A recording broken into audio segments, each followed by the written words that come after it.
The spending bill to avoid another government shutdown is on its way to President Trump's desk as we speak. The president is expected to sign the bill tomorrow morning, but he will also use the occasion, finally, to declare a national emergency to get the money for the border wall.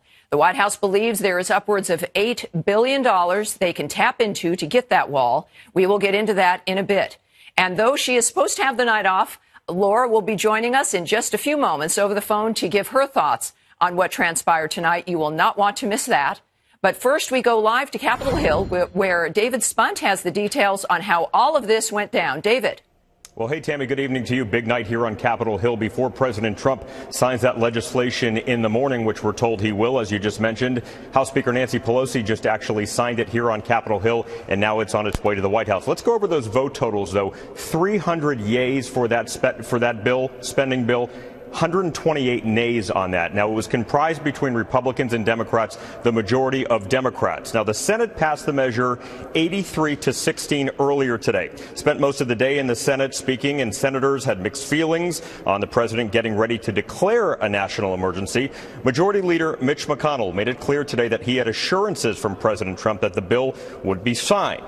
This bill calls for $1.375 billion for new border barriers. That's enough for 55 miles of fencing along the Texas-Mexico border. Now, there are several provisions. One is that the Department of Homeland Security must discuss any new construction with local leaders before that construction of the wall takes place. This is an issue that specifically puts somewhat of a wedge between Republicans. Senators Lindsey Graham and Richard Shelby are both calling the wall money a down payment.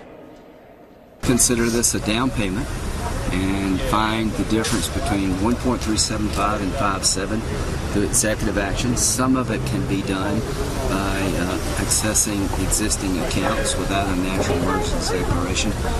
Most likely, you can't do it all without a national emergency. I think he will go the national emergency route because he has to.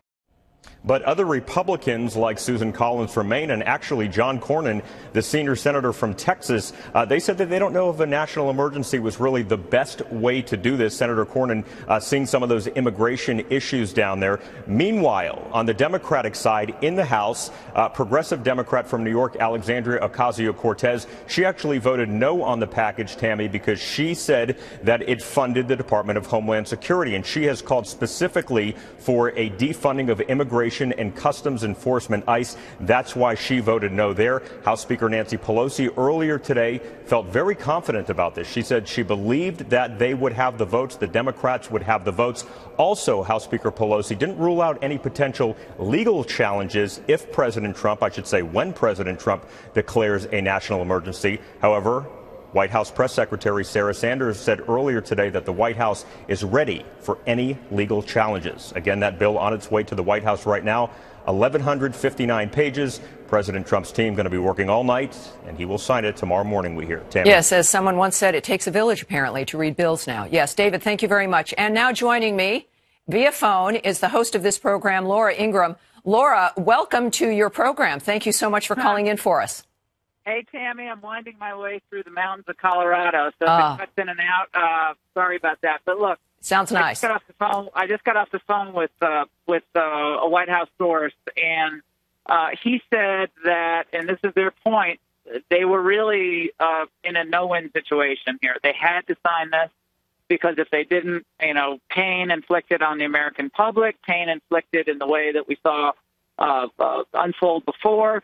A lot of frustration, however, from the White House about these provisions that were slipped in the writing process of this legislation. Remember, it only is good until the end of September, the end of this fiscal year. So this is not a forever thing, but it is still very frustrating.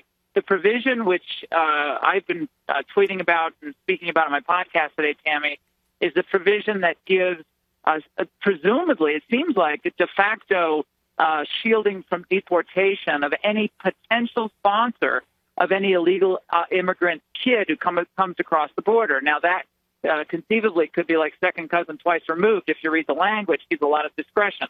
But I'm assured tonight that the Department of Homeland Security is going to be extremely stringent in the way they interpret that provision, that they will not allow some wholesale de facto amnesty to be instituted through this provision. So they insist that that is not something that the American people should worry about, and they are absolutely confident that they're going to be able to get billions for this wall and build, perhaps as much as 200 miles of the wall in critical places in the United States with this, with the emergency fund, 1.5 billion, and then with more money coming from this interdiction sources from,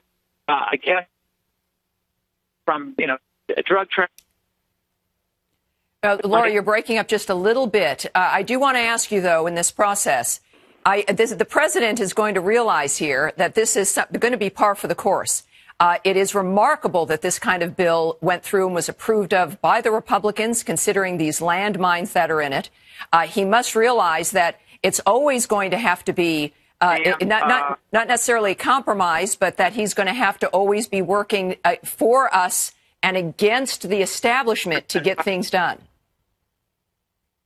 All right, so it might be those canyons in Colorado.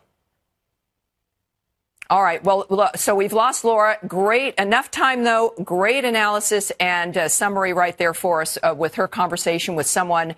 Her source is certainly in the White House. But we will be back with Laura in just a minute as she comes through to another better cell area. But let's go now. Joining me live from Capitol Hill, Congressman Ken Buck and Congressman Paul Gosar. Gentlemen, welcome to the program. I appreciate it. Thank you. Obviously, a very busy night for all of us. But you heard Laura and her description of how the White House felt about this, that effectively their hand was forced, that this was not really a great situation, but they feel they can work with it. But let me ask you, certainly, Congressman Buck, how is this really a bipartisan framework? I mean, there are so many things that we don't get. It is not really exactly what the president wanted. It's in some ways can be considered embarrassing, certainly dangerous for immigrant communities because it limits what ICE can do, or at least it tries to limit what ICE can do when it comes to detaining and deporting individuals. How would you describe this as being a win for the Republicans and for the president, if you can? Well, first, I want to thank Laura for being in Colorado and spending her money in Colorado. I appreciate that very much. This is not a bipartisan bill. This is an institutionalist bill. This is a group of people that are doing their very best to thwart this president and to stop good American policy, and they're acting in a way that both Republicans and Democrats, Republicans and Democrats want to see. They're spending too much money. They are stopping border security. They are hampering ICE's efforts to make sure that this country is safer. And they're also stopping our ability to interdict drugs that are coming into this country while we have a very serious heroin problem in this country. So they are undermining our ability to protect Americans. It certainly seems that way. And I have to ask you, Congressman Gosar, your experience there, you're there with, Arizona is your state. Yes. This seems to be a remarkable dynamic. In fact, that I don't know who is really, other than perhaps the White House, who will have even read this bill, knowing exactly how perhaps dangerous it is in certain aspects. What do you feel about that and the impact on the border states, the states that are immediately impacted? Well, you're exactly right, Tammy. I mean, less than 24 hours to read 1,000 pages is physically impossible. Now, once again, it's the same mantra of the establishment here. Jam you to the end of the week and throw a 1,000-page bill at you to take it or leave it. That's the wrong way about going about this. This affects my state because over 40% of the drugs coming into this country come through Arizona. So you need collaboration. You need border walls. You need more beds. You need to have ICE that's dynamic, Border Patrol agents that are paid fairly and empowered. But all of that is restricted in this bill. So it doesn't help us. It actually hurts us. Oh, see, and this is why, obviously, we know everybody is obsessed with the president's approval rating, which again today, according to Rasmussen, is at a lovely 50%. Congress can't say the same thing. You're between like 8 and 13% approval. Americans don't like when this happens. We've seen it over and over again. But this is life and death. And I have to say, especially for the immigrant communities, documented or not, these are things that make towns, like Lawrence, Massachusetts, where Elizabeth Warren announced her run for the presidency, is a sanctuary city. Is a hub, as one U.S. attorney noted, is a hub for opioids to be distributed throughout New England. Those lives are ruined, the lives of the people who have to deal with that environment in their towns. And so this is the responsibility of Congress. It's all of our responsibility. And we see this game continuing to be played when it seems to be very clear about what needs to be done. Congressman Gosar, let me just ask, though, this has been going on for so many years. This seems to be no different. Why is it no different for people in Congress? What influence have the Republicans not had in helping to make a change here in how things are done? Well, actually, there was a change here, Tammy, to the wrong side.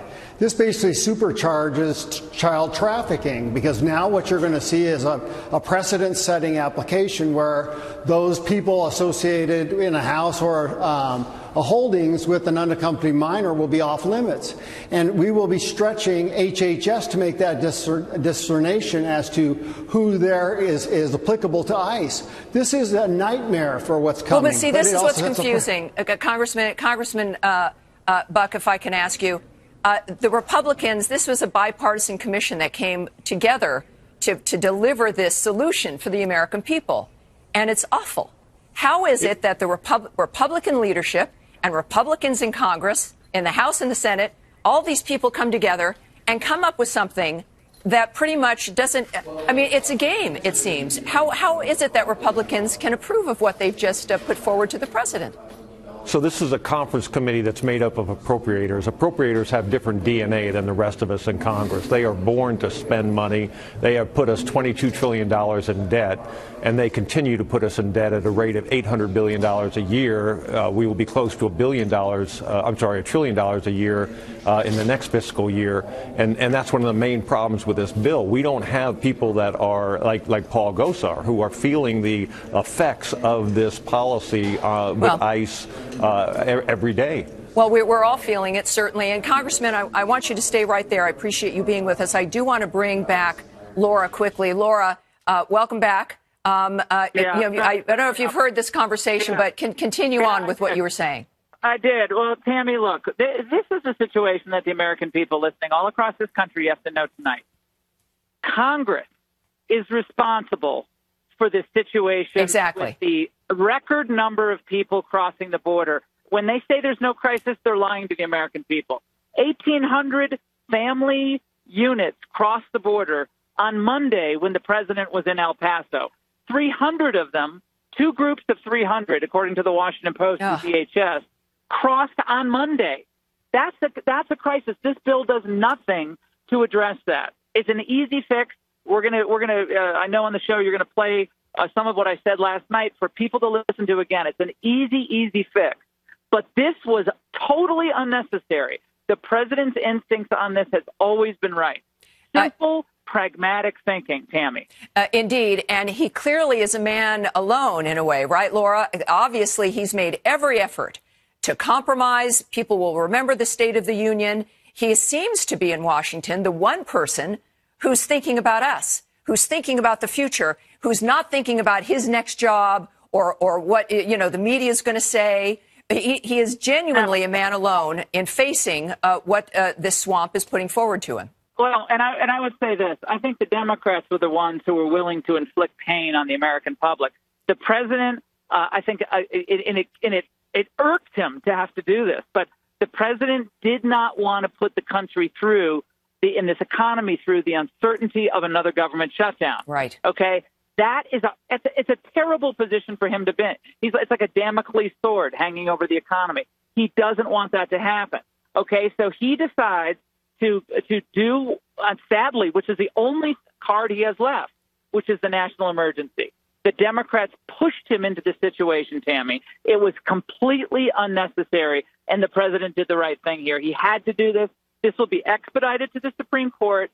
The Supreme Court is going to have to make a decision about whether the president's constitutional authority extends to this type of situation regarding the border. I think it's a no-brainer. He absolutely has the constitutional authority to do this. Nancy Pelosi's comments about this earlier today were ridiculously stupid. She doesn't know what she's talking about. This will be affirmed by the court. They just have to get to the court, Tammy, and then they'll be off to the races. But look, this is not the way any of us wanted this done. And I'm really unhappy with a lot of what's in this bill. It's not what we wanted. The president should have done this in the first 100 days of his term. But you can blame the pros in Congress for screwing that up. Well, and he really was trying. I mean, this was a man who started his term really trying to work with the system, being the compromiser, bringing people in. And obviously, these last 2 years have been an education for all of us. And the president has put this off. And now he clearly realizes, I think this is important for the American people to see what Congress really is doing, what the Democrats are made of, and what the president has stated from the beginning that he continues to focus on. I think it's valuable because I don't think this is going to end for the next 6 years. I think this is going to be the constant fight. Now, Tammy, this is going to be the election year issue. Yeah. We thought this was going to be settled. We thought it could be settled. But the Democrats are bowing down at the altar of open borders. This is a religion to them. They believe this is, Tammy, their religion. They don't believe in the old nation state. They think nations are passé. They think our sovereignty is something to be, it's fungible, it's tradable. And Donald Trump doesn't believe that. He thinks America is a special place and it should remain that way. Yeah, that's what he believes. Almost on the coattails of the Barack Obama attitude that America's strength and specialness was the problem. They want to carry that on. We've seen the results of a man, Donald Trump, who thinks the opposite, and the world is reaping the benefits of that. Laura, great stuff. Thank you so much for joining us on your vacation. I appreciate it. And thank you for letting me keep your chair warm here. Your comments were obviously have a great show, and everybody make their views heard to Congress, and do not take your eye off this ball. Yeah. This is for the whole shooting match. This is our country at stake. This is it. Great stuff. Thank you so much, Laura. It's what we needed to hear. I want to bring back Congressman Ken Buck and Paul Gosar. Obviously, Congressman Buck, some very strong words. We see this as being an extension of not just the next 6 years, but it's what the election's going to be about. How do you think the Republicans do you see at least the Republicans in the Senate being a bit more helpful to the president, and certainly the Republicans in the House of Representatives being more helpful to his agenda as well, which is at this point clearly the only agenda set for the American people? I think the American people respect strength. I think President Trump is showing strength on this issue. He has a clear vision for protecting Americans from dangerous illegal immigrants as well as from drugs. And I think the national emergency in this case is the fact that Congress can't act. That's an emergency. We need to make sure that we take care of that. And I applaud this president for taking a strong stand and making sure that all Americans understand that we have a border and we need to enforce our border security. Do you have any concerns at the same time? We know we've got, I think, about 30 existing national emergencies that are in order in the United States. We know President Clinton, I believe, issued 17. President Obama issued, I believe, 12 or 13. So this is something that happens and is never a drama, and people probably haven't been aware of the national emergency orders that have been implemented. But we heard from the Democrats that they say, oh, well, then we're going to do we can do this on other issues. Do you think that the Democrats need the permission of the Republicans and what they do to do what they're going to do? Do you take that threat seriously?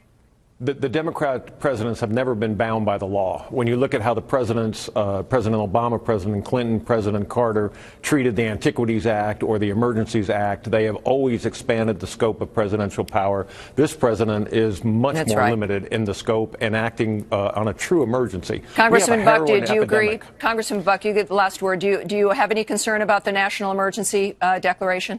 I do, but here's the deal. The thing that the president has at his disposal is about $4.5 billion without even touching the emergency clause. So, Congress is actually given that. It's ready to rock and roll, and I think this president was betrayed by a lot of people here in Congress. Yeah, well, the president knows what he needs to achieve, and he's looking out, I think, for the American people. He's going to find a way to make that work. Gentlemen, thank you so much for joining us tonight on a very busy night. I really appreciate it.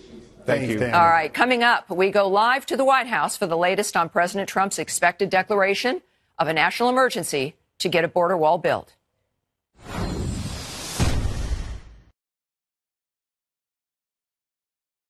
Nearly 250,000 men and women in the U.S. will be diagnosed with breast cancer this year. That's unacceptable. Breast cancer is unacceptable. Join our fight. Say Trump's only sin is that he's enforcing the law. And if you don't like the law, you ought to change it. I don't join with my colleagues in believing that if the president does this, when he does it, he's declared he's going to do it, that will be the end of Western order. I don't believe that. All righty. That was Louisiana Senator John Kennedy earlier today saying that he supports President Trump declaring a national emergency in wake of the watered-down border security bill. But critics are already chomping at the bit to challenge any action he takes. Ellison Barber is live at the White House tonight with the late-breaking developments. Ellison. Hi, Tammy. A senior administration official tells Fox News that President Trump is going to announce $8 billion for that border wall, his long-promised border wall, and that he will use executive actions in order to move around and free up that money from various federal agencies. The senior administration official also says that the president will declare a national emergency. When it comes to that funding bill, they say they're not exactly sure when they will receive a physical copy of it here at the White House. But at this point, I'm being told that they expect President Trump to sign it tomorrow morning. There are, of course, still more details that we will get throughout the night and, of course, more tomorrow morning. White House Press Secretary Sarah Sanders had told reporters earlier today that more details would be coming. And in a statement, she said this, quote, President Trump will sign the government funding bill, as he has stated before. He will also take other executive action, including a national emergency, to ensure we stop the national security and humanitarian crisis at the border. The president is once again delivering on his promise to build the wall, protect the border, and secure our great nation.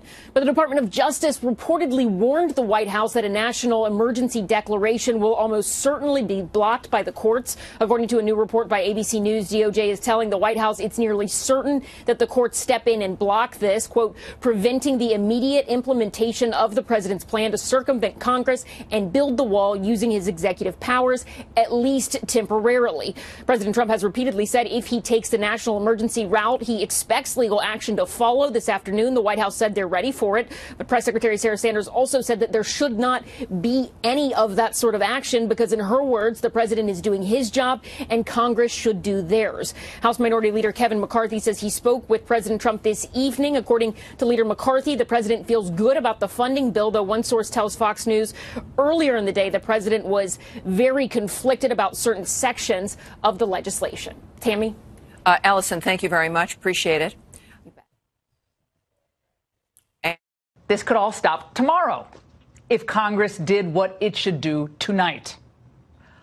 All asylum applications should be filed outside of America. Secondly, the law must be changed to allow for immediate border turnbacks. Third, one illegal border crossing and you're out. You're back home, and that means back to zero tolerance. And finally, prosecute more adults for child endangerment. All righty. Well, that was Laura here on The Angle last night, as she mentioned, with her advice to fix the border security bill. Joining me now, Tom Homan, former acting director of ICE and now a Fox News contributor, and Hector Garza, a Border Patrol agent and vice president of the National Border Patrol Council. Gentlemen, thank you so much for joining me on this very important night. Let me ask you, Mr. Garza, clearly this is an argument about whether or not there's an emergency. We know in 2017, over 70,000 Americans died of overdoses, primarily due to opioids, fentanyl and heroin. That is more than the 58,000 people who died in all of the years of the Vietnam War combined. 1 year, 70,000 Americans dead from drugs that come primarily 80 to 90% from the southern border. Is that not an emergency, sir? Clearly, it's a humanitarian crisis and it's an emergency. What we see right now is between ports of entry, we see a lot of dangerous drugs. And what you have to consider is that between ports of entry, that those are considered unsecured location, unlike ports of entry. Ports of entry are secure locations with technology and manpower.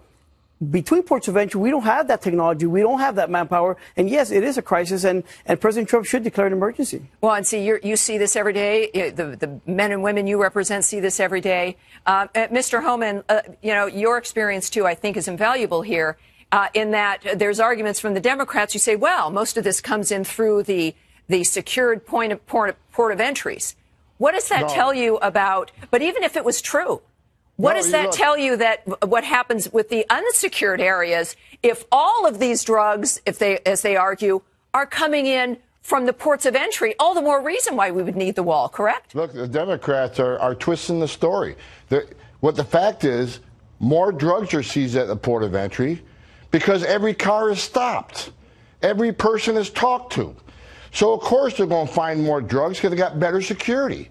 That doesn't mean drugs aren't coming across between the ports of entry, because there's places where cars can drive through barbed wire fencing. They can be smuggled on backpack. So, of course, more drugs arrested at the port of entry. That's why we need security between the ports of entry so we can arrest more of that. I mean, they just turn that story around against American people. Again, it's that false narrative they send that drugs don't come across that border. You got a Border Patrol agent sitting there with you. When I was a Border Patrol agent, well, I had 221 kilos in the truck to come across a barbed wire fence. Yeah, and it happens. There's Mr. Garza, there's this attitude also of like what we find or what we interdict is all that's coming over. The problem is what we don't know. And what we know that border walls that do exist, what they've stopped, over 90% of the illegal activity. Can we expect that with what we're going to be building now, with whether it's the Rio Grande or wherever the president needs to start? So first of all, this border bill is not good for border security. It's actually very, very bad. If you look at the 55 miles of border wall that were approved in this border bill, the language in there restricts of where we can build that border wall. As a matter of fact, in the Rio Grande Valley, those are areas that are very, very busy, where drugs are coming across and very dangerous criminals. Now, think about this, Tammy. We have about 4 agents that encounter about 300 illegal aliens out there. That part of the border is not secure anymore because those 4 agents now have to go in and process those illegal aliens. Great point. And of course, now what we're dealing with here is this framework of the national emergency and at least allowing us to then approach this in a much more aggressive way. Gentlemen, thank you so much for joining me. I appreciate it. Coming up, breaking details, raising new questions about the alleged MAGA attack on Empire actor Jussie Smollett. A live report on a story that is getting crazier by the minute. Plus, new details about a group of rogue FBI leaders, an extraordinary development, trying to take down President Trump. House Intelligence Committee ranking member Devin Nunes joins me live with Can't Miss Reaction. The alleged MAGA attack against Empire actor Jussie Smollett last month in Chicago. The developments are coming in by the minute. Jonathan Hunt is live in our West Coast newsroom to tell us what they are. Jonathan. Good evening, Tammy. For some time now, multiple law enforcement and city officials have been telling our own Chicago-based reporter Matt Finn that Jussie Smollett's story of an alleged attack appeared to be a hoax. They based that apparently on not having found evidence of an assault, even after looking at hundreds of hours of security camera video recordings from the area. Nonetheless, with the investigation ongoing, we have been circumspect in our reporting. But tonight, local Chicago media outlets are reporting Chicago police are indeed investigating whether Jussie Smollett may have staged the attack along with 2 men who worked with him on the set of the Fox TV show Empire, and those 2 who are now being questioned by investigators. Now, earlier in the investigation, police released grainy images of 2 persons of interest, and Chicago police today confirmed they detained 2 men last night. They also searched their homes. The CBS TV station in Chicago